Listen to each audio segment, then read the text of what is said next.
la lutte que nous sommes en train de mener, c'est une lutte de très longue haleine et ça demande beaucoup de détermination et de sacrifice. Du côté de Paris, aujourd'hui, je pense que c'est une icône. Les Guinéens sont unanimes et même les autres pays africains sont unanimes là-dessus. Nous suivons de très près tout ce qui se passe et tout ce qui s'est passé depuis le début, depuis le cas de plainte que tu avais reçu à travers ces bandits qui sont en train de diriger ce pays et c'est facilité en France. La lutte que tu as menée pour déstabiliser les démagogues qui étaient venus pour vous expliquer ou faire semblant d'expliquer leur histoire de nouvelles machins. En tout cas, tu ne mérites que des félicitations de notre part. Et je prie Dieu que nous ayons beaucoup de héros. Beaucoup de héros. Merci beaucoup. Je dois te dire qu'il y a 5 minutes, j'ai échangé avec notre vice-président Ibrahim Cherif-Ba. Oui. Il me charge de vous dire bonsoir tous les deux. Merci. Et qu'il te félicite beaucoup, Hilo. Merci beaucoup, merci. Et donc, on est là ce soir avec mon frère Eli Kamano.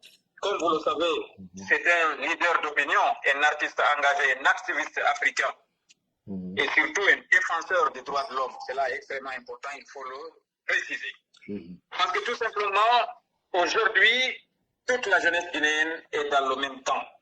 C'est ceux qui ont osé se déterminer et ceux qui n'ont pas encore osé sauter le pas.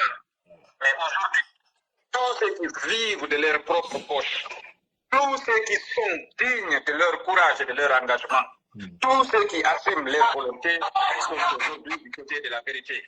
Ils n'acceptent pas d'être pliés et forcés à obéir à cette junte militaire aujourd'hui. Tout simplement parce que cela n'obéit pas à nos valeurs, cela n'obéit pas à nos principes. Donc, je dois féliciter notre frère Eli Kamano qui avait déjà prévenu dès au début, le temps que Mamadi Doumbouya sera dans le droit chemin, c'est-à-dire dans l'ordre de respecter ses engagements, il sera son premier soutien. D'ailleurs, nous aussi, à l'IFTG, on l'avait dit. Et il avait dit aussi, Eli, si jamais Mamadi s'est détourné du droit chemin, il sera son premier adversaire. Je pense que nous l'avions dit aussi. Et c'est ce qui est en train de se passer. C'est pourquoi je demanderai aux militants de l'IFTG à travers le monde, la jeunesse guinéenne, partout où elle se trouve, particulièrement ceux qui se trouvent entre les frontières aujourd'hui, et celles qui se trouvent en Occident, et bien écouter aujourd'hui ces échanges qui vont se dérouler ici.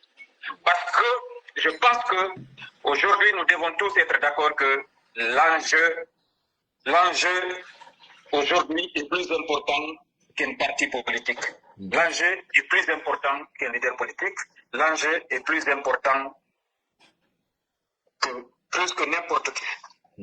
Cela veut dire que nous devons mettre nos petites querelles à côté, nous devons mettre nos différends à côté pour nous unir et constituer une seule force pour pouvoir faire face à cette junte militaire qui fait semblant d'être forte, mais en fait elle est nulle. Parce que cette junte militaire tire sa force de nous. Elle veut nous imposer une dictature, mais si nous n'acceptons pas de nous donner la légitimité, elle ne l'aura pas. Et nous devons refuser cela par toutes les manières possibles.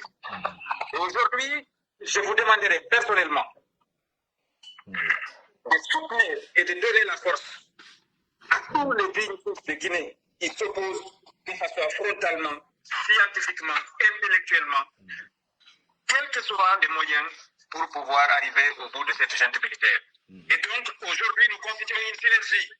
Eli Kamano fait partie de cette force, de cette jeunesse qui a refusé de courber les chines. C'est pour ça qu'il fait partie intégrante aujourd'hui de la jeunesse qui s'oppose et qui lutte. Nous devons l'accepter comme l'un des nôtres. Nous menons le combat ensemble et nous devons nous faire confiance et nous devons avancer ensemble. C'est déjà le but le plus important de ces échanges que nous allons avoir ce soir. Et bien entendu, nous recevrons Eli Kamano dès dimanche matin ici à Bruxelles. Nous allons manifester ensemble, côte à côte. Nous allons appeler à la libération de notre peuple, à la libération de notre pays, la Guinée. Nous devons dénoncer ce dimanche-là toutes les formes d'injustice que cette junte militaire est en train d'imposer sur notre pays et sur notre pauvre population depuis le 5 septembre 2021.